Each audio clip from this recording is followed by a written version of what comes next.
Okay, folks, let's start with number 10 on the study guide for Native Americans. I'm going to have to go through this very quickly because I'm only allowed to record in 15-minute segments. But President Andrew Jackson issued an order that said that the Native Americans had to move uh, further west into unorganized territory. So into that beige area in the middle here. And one of the one of the tribal leaders that tried to use the court systems to help them was John Ross.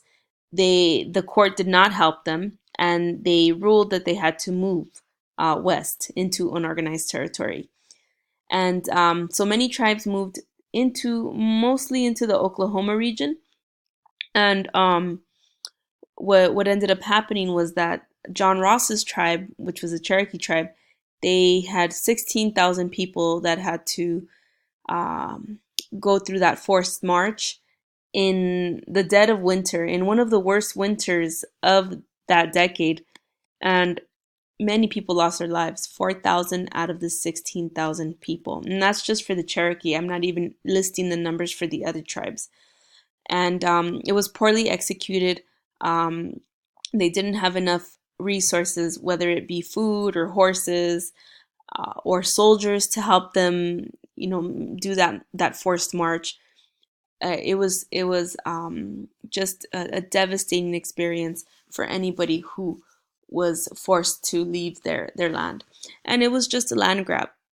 The U.S. government wanted to grab more land for its white American people, and this is just another way to do it. Number 11 on your study guide, which is sovereignty, that refers to the ability for a people to self-govern. So they're able to make decisions about themselves. And the way that tribes are able to get sovereignty is by the federal government designating them as a tribe, and then they can have that self rule over them, over the tribe. Let's talk about number 12 is actually Indian Removal Act. It's the same. This is the same exact thing as number 10. Okay. Number 13, the Allotment Act, is the one where the federal government tried to encourage Native Americans to farm a small plot of land, 160 acres of farmland, and each Native family was given 160 acres of farmland to farm, but they were not given the proper knowledge on how to farm that land. And so as a result, many of these Native American families ended up losing the land.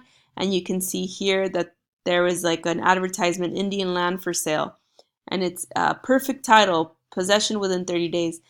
And through this act, um, Native Americans ended up being dispossessed of, uh, I think it was 61 million acres of land.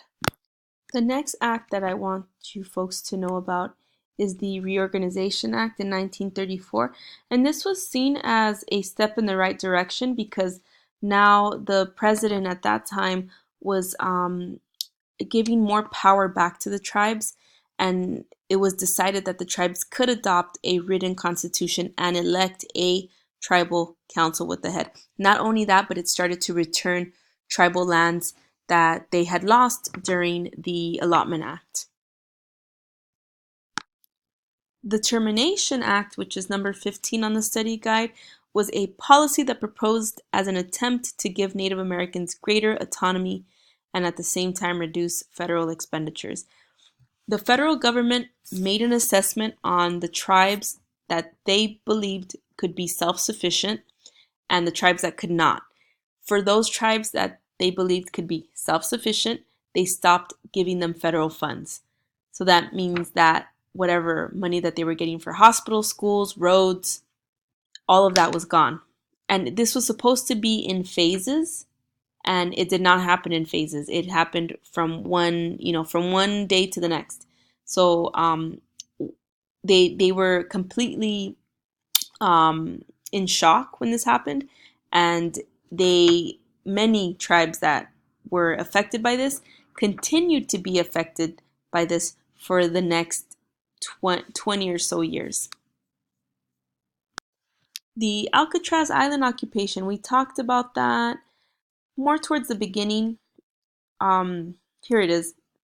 I showed you a video about these young Native American people who felt that this surplus land, and it was surplus because they closed down the Alcatraz prison, that needed to be given back to Native Americans, and they occupied that island for many months. And at the end of it, unfortunately, the land was not given to them, but it was seen as definitely it was seen as a win for them because they were able to hold on to that island for so long, and it invigorated the Indian rights movement. The next one has to do with Native American economics, which is number 17. And so we'll look at the economic disparity between Native Americans and other races. Native American women are second to the last in earnings, only above Hispanic women. And we see for Native American men, they also are falling behind Black men, but above Hispanic men with $35,868.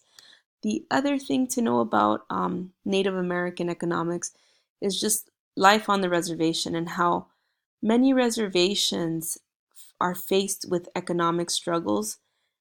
Um, I showed you a video of a reservation, of the Lakota Sioux reservation, and how the coffee house was one of the most beautiful things that you would find on a reservation, and that they had no movie theaters, and that most of these people lived in trailer homes, and they just struggle. Many reservations struggle to this day. Even some that have the gaming casinos. Just because they have a gaming casino does not mean that they are, enjoying all these economic rewards. They're not. A lot of them are just making enough to survive. The other type of economic data is right here with Native Americans today, and you'll see like in comparison what the median household income is for the total population, total Native American population. I'm sorry, not total Native American, total population in the United States, non-Native, and then on the right you'll see Native Americans with 36,779, and they have some of the highest rates of unemployment with 12.9% unemployed in comparison to 5.1%. Okay.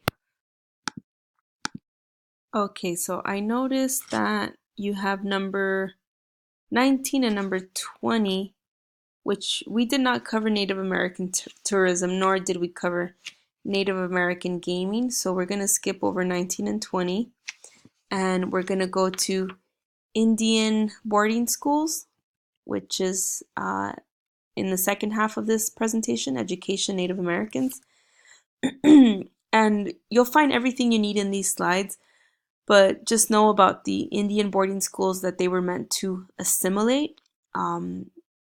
They were not meant for Native Americans to find out more about their culture. Instead, they were forced to try to forget their culture, forget their language, forget their religions, and you could see like here forgetting their ways of dress, of the things that were important to them.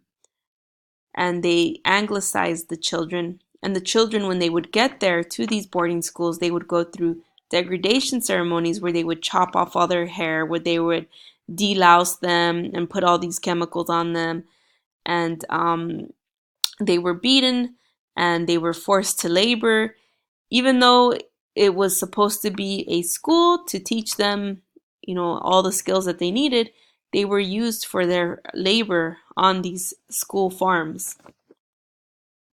The next item on that was, oh, you know what? You might want to pay attention, I'm sorry, to the boarding school's initial goals, and then the Miriam report. I know I didn't add it on there, but it will be on your exam because it was very important in restructuring the schools.